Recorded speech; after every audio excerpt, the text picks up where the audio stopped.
Welcome to part 2 of the short series on London move orders. And in part 2 today, we're going to cover the difference between playing bishop to f4 on move 2 versus playing knight to f3 on move 2.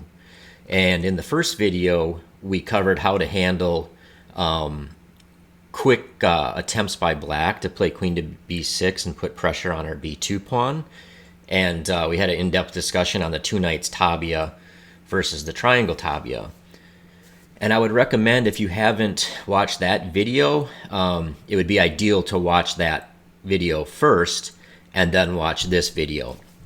So there's a link to that video in the video description, and I'll also put a link to it up here above my head. You can click on that and get to that. But then this stuff will make a little bit more sense, at least the very early part of the video.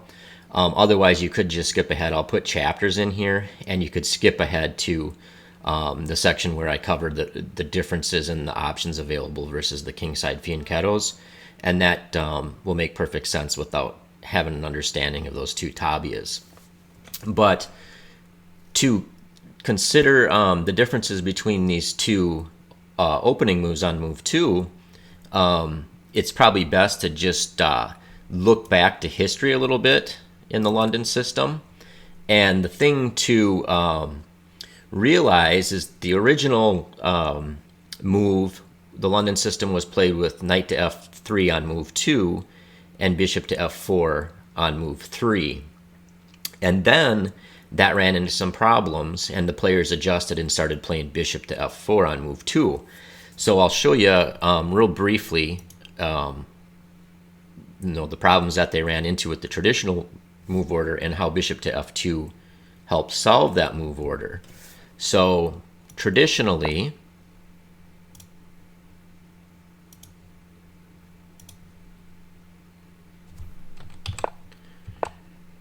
like I said, the traditional way of playing it was to play this knight to f3 and then set up your triangle quickly. And so it would go along the lines of something like this. And where it would run into problems is when white would do this quick attack on the b2 pawn. So what would happen is when white would try to answer it the best way, and this is all discussed in part 1 of the video, by playing queen to b3, black has this resource where they play c4, and when black moves his queen back to c2, black hits you, with white moves back to c2, black hits him with this quick bishop to f5. And so the key idea there is that you cannot take that, because black will take on b2, and then you're just kind of hosed here. You can't protect this rook. So what happened is they moved to what they called the modern move order, which is playing bishop to f4 on move 2 instead of playing knight to f3 on move 2. And if we kind of zoom forward and look at how this changes a quick attack on b2 by black, what we find is that white can do that move order that they traditionally like to use, where they set up the triangle. And if black comes out trying to put quick pressure on b2 like they did in the last line, then we're dealing with a different story, because the knights are not developed yet, and so this d5 pawn is not protected by black. So this c4 maneuver that's so effective in the old main line doesn't work here, because white can actually just, when they do this trick, white just takes it. The idea being is that if black takes on b2, then the queen takes on d5, queen takes rook, queen to b5, and everything is protected here, and this pawn's going to fall, and this is actually much better for white. So this was called the modern move order. And then what happened is eventually players realized, or found, as so often happens as theory develops, they found that they could still get away with playing knight to f3 because of this move order called the two knights tabia. And how that works is instead of playing this c3, which was the first thing we looked at, where the maneuver queen to b6 and bishop to f5 puts white in some trouble, instead it was found that white can play knight to d2, and then this queen to b6 move by white is actually not good at all. This queen to b6 move by black is not good at all. It's actually good for white. And so that's the two knights move order. And so because of that, that opened up the possibility again of using the move knight to f3 on move 1 in the London system. And with that, it opened up more possibilities of how to handle systems where black doesn't play d5, where you get like a kingside fianchetto. So we will look at that as well. I think what we should look at first is to see what kind of, if there's any differences in the actual traditional London system lines when black, or I should say when white plays bishop to f4 on move 2 and doesn't develop their knight, because there are a couple additional options. Because one question might be, well, if I can just play this knight to d2 move, this two knights tabia, why on earth would I ever even want to bother with the bishop to f4 tabia? And that's what we're going to kind of cover here. I'll do that in the next two sections. So what I want to cover now is just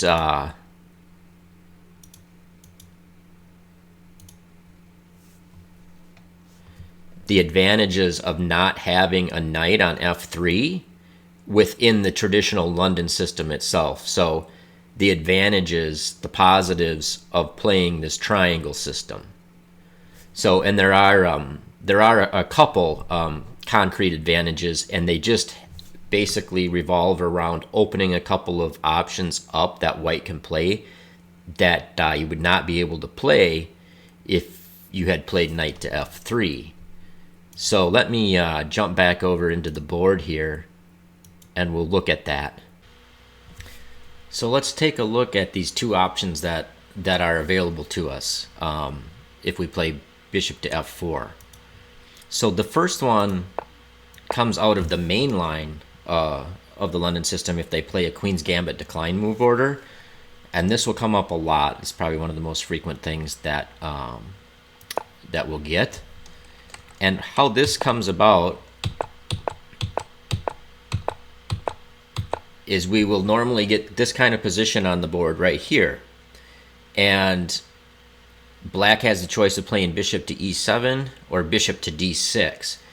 Now bishop to e7 is not as good for black as bishop to d6. And we kind of like it if they play bishop to e7. We can be more aggressive.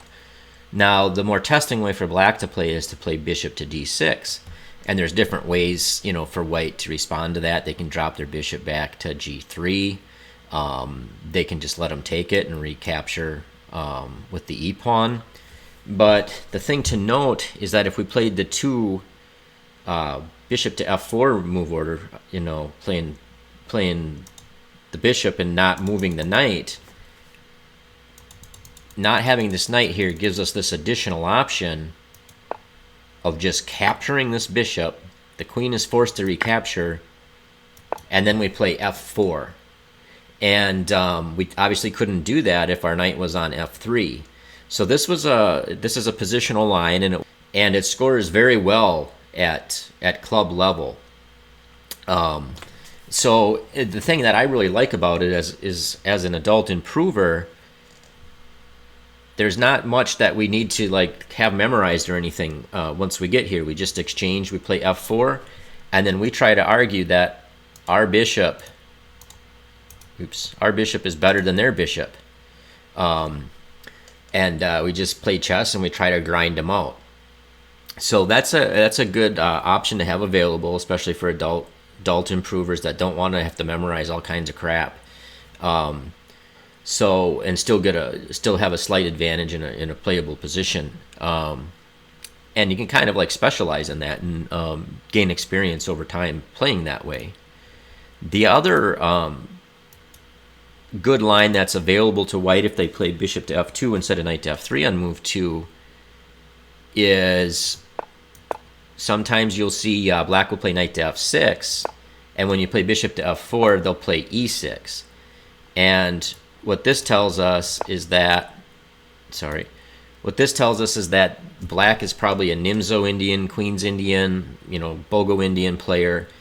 And if white had played like a standard, this bishop wouldn't be here, but if they had played a standard Queen's Gambit position, black would play this move here, either with the knight there or without the knight there. But because we haven't played c4, it wouldn't make any sense for white to play that move here, because we would just hit it with our c-pawn. So this is the move that black will probably play, because most of the players that play these types of positions, they may play the Queen's Indian paired with the Nimzo Indian, or they're at least familiar with it and the ideas behind it.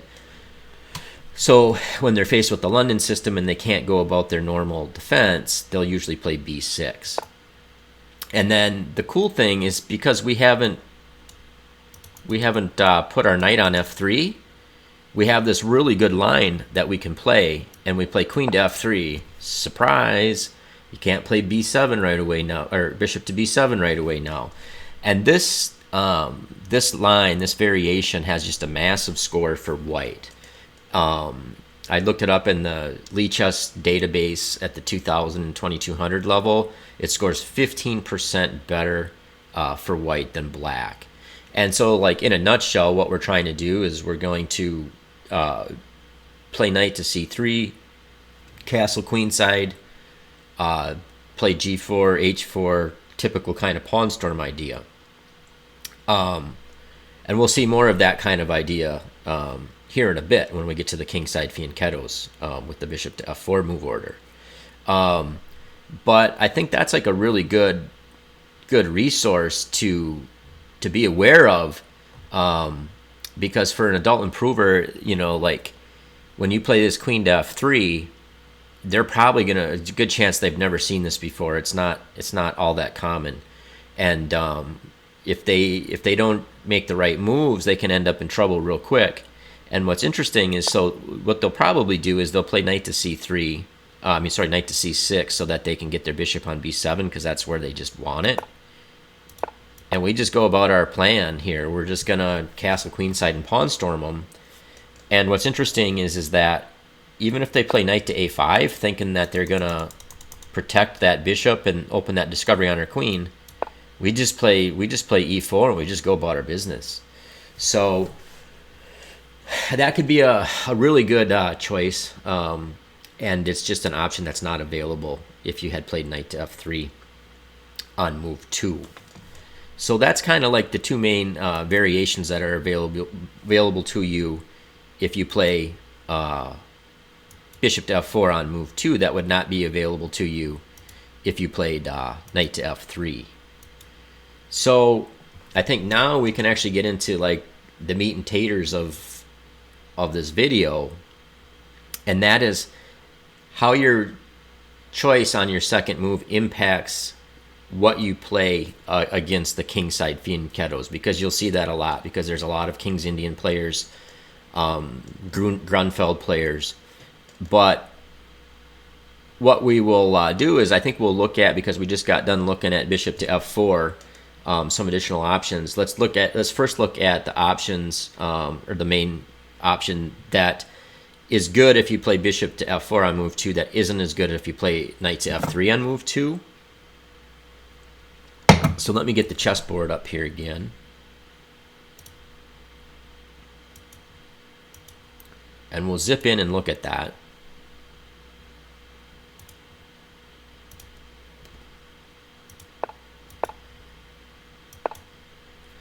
All right. So one thing I should just point out is that one thing to keep in mind as you're trying to decide which move order to use, we're going to focus on the kingside fianchettos, because that's kind of like, the main consideration for most people. But one thing just to be aware of is that if black were to play like c5 here, or try to enter into like a Benoni or Binko gambit type setup, it may not be optimal to have your bishop on f4. Now you still get a good game, and you can still try play for an advantage and everything, but you may choose other options if you hadn't put your bishop on f4. So that's just something a side note to keep in mind as we move forward. But the majority of people, when you play knight to f6, they're either going to play e6, and we just looked at one line in that, or more often they're going to play g6, and that signifies they're probably a King's Indian player at club level, but they could be a Grunfeld player. But what we play, if you play the bishop to f4 move order, an option available to you is you play knight to c3, and what you're doing is you're preparing e4. So when you're playing very strong players, they'll recognize that, and they'll probably play d5 even if they aren't a Grunfeld player, because what they'll notice is that if they allow you to play e4, they're now in a Pierce defense, and it's actually kind of an advantageous variation of the Pierce for white, because normally black probably wouldn't have played bishop to g7 so soon, and white doesn't have their knight on f3, and we'll look at how that impacts things, because that has a big impact on the strength of this variation against the King's Indian defense.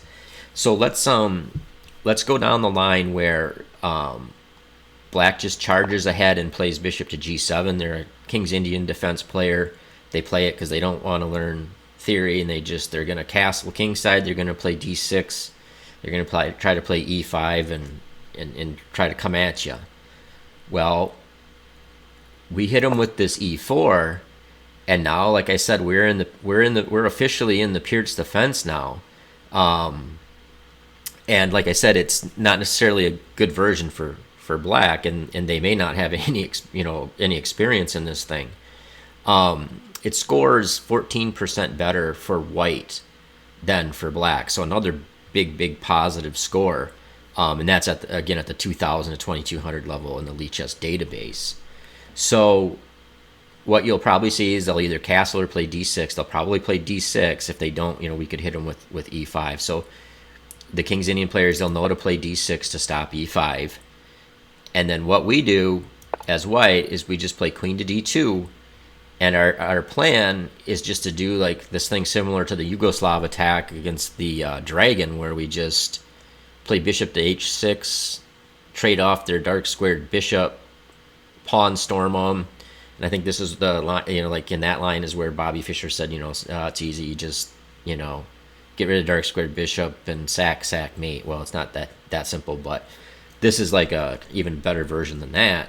And so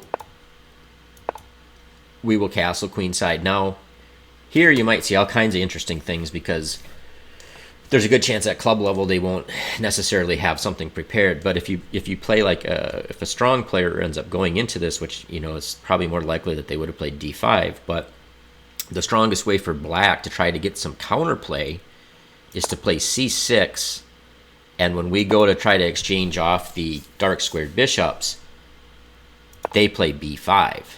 And their idea is to play b4, hit our knight, make our knight move, and they have pressure on e4 with their knight. So here we can see the beauty of not having played knight to f3. If our knight was on f3 here, that e4 square would be a big problem. But because we haven't played knight to f3, we can play f3, and look at how beautiful this is.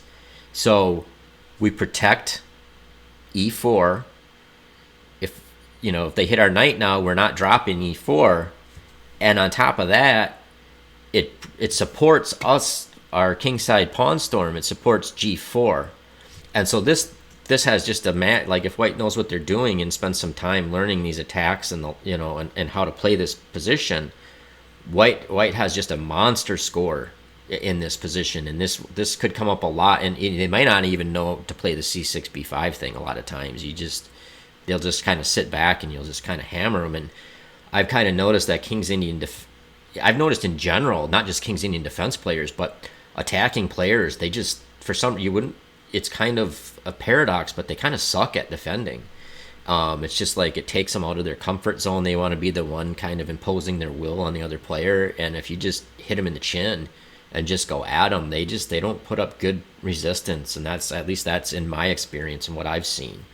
So, like I said, this scores 30% better for white than for black in the 2200 level, the Lichess database, 63% win percentage.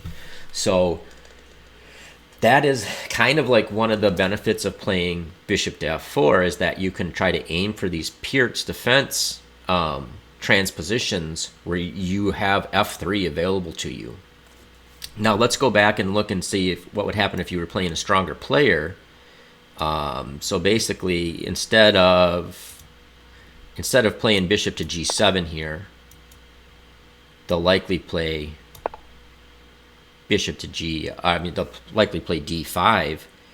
Well, there's still an advantage. We get this thing that's like a berry attack, but we haven't put our knight on f3, and that's an advantage for us as well, because we'll play e3, and then because we haven't played knight to f3, we haven't blocked the d1 to h5 diagonal for the queen, and so we can get our h-pawn rolling there once again, and our queen and rook and pawn converge on h5 like a lever.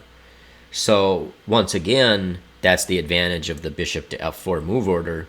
If you play this 3 knight to c3 threatening e4, they respond to it with d5. It's still better than if we had knight to f3, because we don't block that diagonal. So that is, in a nutshell, the advantage of playing bishop to f4 on move 2 against the kingside fianchettos, and these are very strong. Now it does come at the cost of some flexibility, and so we'll pivot here to looking at the advantages of playing knight to f3 on move 2, because it's there's advantages of playing that way as well.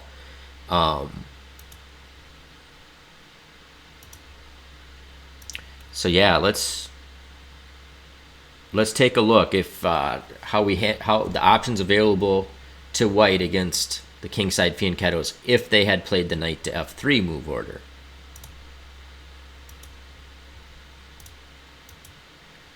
Now I'm going to highlight two openings that are available to white against that kingside fianchetto that aren't available in the bishop to f4 move order. And the first one is the Tory attack. So, you know, when black plays g6 here, the Tory attack is now available to white, and the Tory attack is when you play bishop to g5. So obviously if we played bishop to f4, that would not be available to us. And the Tory attack is a good choice, and it can be played both. One good thing about it is it can be played both positionally and aggressively. I think Simon Williams has a video, a DVD on playing it aggressively, but you know, solid positional players play it. Like that was Gadakamsky's main go-to thing that he would pair with the London system. So like a super solid positional player plays it, attacking players can play it, and that option is not available to us if we had played bishop to f4. So let's just take a quick peek at this. I'm not going to cover like these in depth, but it's just to show you that what options you would give up by playing bishop to f4 instead of knight to f3 on move 2. So we threaten e4, and then so because of that, a lot of players will play d5, and then what happens is we just kind of get this triangle structure set up, and that may be a very comfortable way to play it for people who play the London system and play the Slav, play different restraint structures. So that is you know, one thing that could happen.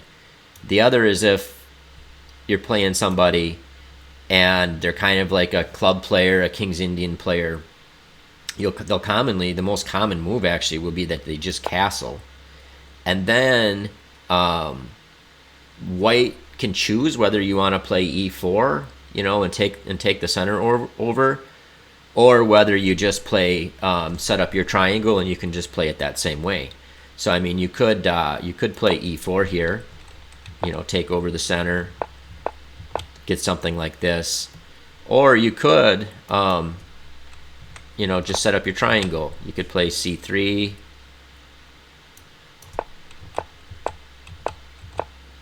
just set your triangle up. So that is one option available against these kingside fianchettos. And you can actually play the Tory attack against the Nimzo-Indian type structures. So if they play knight to f6, if black plays knight to f6 on move 1, e6 on move 2, you can play this Tory attack as well. And one thing to mention with this and the next system that I'll show you too is that it could add some flexibility, because you could pair you know, the Tory attack with like the Kali or like a Queen's Gambit. You could play it like a Queen's Gambit and combine that with the Tory attack. So it could give you more room for future expansion if you know, you would have like the secondary weapon that you could play against the fianchetto setups. So that's basically it about the Tory attack. Now there is one other system, major system, that's available, and it's not that common, but it is an option, and it's kind of called like a Zukertort setup, and this is another one that would give you flexibility to play like the Stonewall or the Kali or the Queen's Gambit kind of thing in the future, and pair this with it and not have to learn, you know, like another system. But basically how this one goes, and the move order isn't so important in this, it's just you kind of set this system up, and what you do is you play b3, and then you play bishop to b2, and like I said, it's, some people call it the Zukertort setup. Yakov Narowitz has like a Chessimple course on the Stonewall, and he uses this as his response against the kingside fianchetto defenses, and he calls it the cheesecake. But basically the idea is we oppose their beloved dark squared bishop with our dark squared bishop. So we just match their fianchetto with the queenside fianchetto. And then the argument is that if we can trade off those bishops, then they their king is weak on the dark squares, and we may be able to get a kingside attack on the dark squares.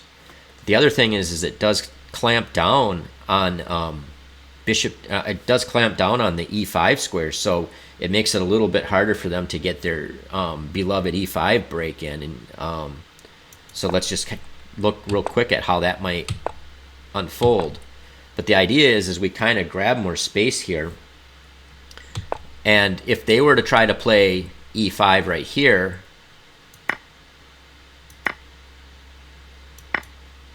they would run into this problem, right?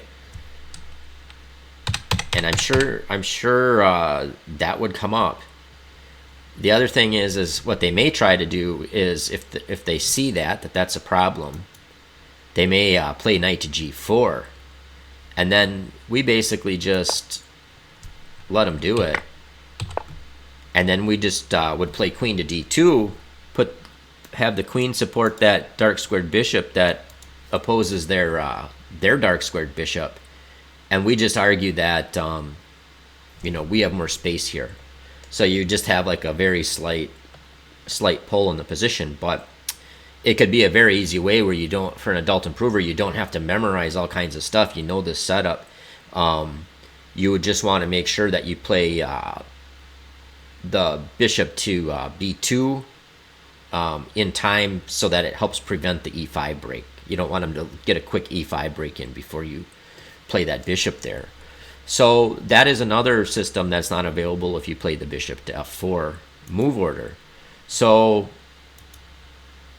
you know, in summary, if we just kind of look at the advantages of playing bishop to f4 on move 2, it gives us those two additional lines within the London system itself. The one where we play it like Kramnik and we exchange bishops on d6, then set up the Stonewall structure by playing f4, arguing that our light squared bishop is better than their light squared bishop, and we just try to slowly grind them down. Don't have to memorize much theory. We just get to that position and then just get experience playing that position and just try to grind people down. And the other advantage is though, even though the move is less flexible for expanding your repertoire out in the future, there's a very good argument that it allows you the potentially strongest way to play against those, like the King's Indian setup where you play knight to c3, transpose into that Pirch defense, and you have the advantage that you have not played knight to f3, and so you have that resource of playing f3 available, which supports your g4 and h4 pawn, kingside pawn thrust. So the advantages, and the disadvantage may be that you've placed your bishop on f4, so if they play Benoni type structures with a quick c5, you can't do like the ideal setup, a way to try to exploit the Benoni, which I didn't cover, but I just wanted to mention it so that people are aware of it. Then I guess in summary, the advantages of playing knight to f3 on the second move is that you have these additional options available to you against these black kingside fianchetto setups. And that can help you in the future if you wanted to eventually add other things instead of just purely playing the London system. If you wanted to play the Collie or the Stonewall or the Queen's Gambit itself, you have different things that you can pair with it that you would already have experience in it as well. And it's also going to be stronger against the Benoni setups. So I know the video was a little bit long, but I hope you got found it useful, and it will help you decide what move orders to play in the London system based on your preferences. And then I would suggest watching part 1 a few times to really understand the two knights tabia and the triangle tabia, because that is the one move order thing that you don't want to goof up in the London system. You don't want to get bum rushed by queen to b6 in the wrong circumstance. So sometimes when people first start playing the London system, they'll move their bishop out to d3 too early, and that tempo that they spent doing that can cause problems with that quick b to queen to b6 by black. So anyway, thanks for listening. Have a good one.